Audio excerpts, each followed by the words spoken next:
Pertempuran intens kembali dilaporkan terjadi di wilayah Tarasovka, arah Konstantinovskoe, Ukraina Timur. Dalam sepekan terakhir, unit pengintaian dan penyerangan dari Resimen Senapan Bermotor ke-33, bagian dari pengawal ke-20 Angkatan Bersenjata Rusia, dikabarkan terus mengembangkan keberhasilan taktis mereka di sektor tersebut. Rekamannya beredar Senin, 21 April 2025. Rekaman udara yang dirilis oleh operator drone pasukan Rusia memperlihatkan serangkaian serangan terkoordinasi terhadap posisi pasukan Ukraina.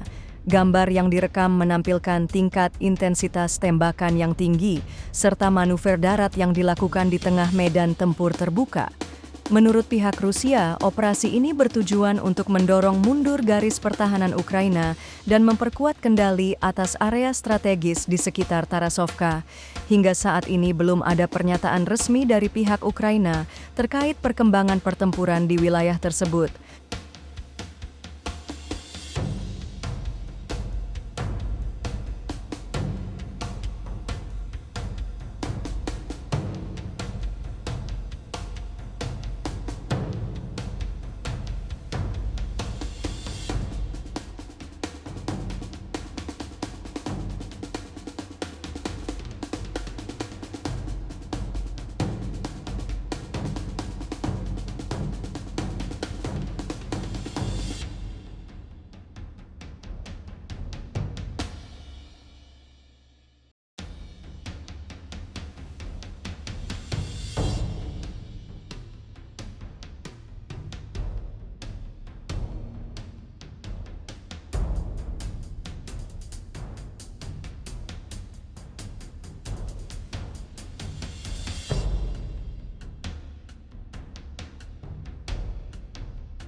Download Tribun X sekarang, menghadirkan lokal menjadi Indonesia.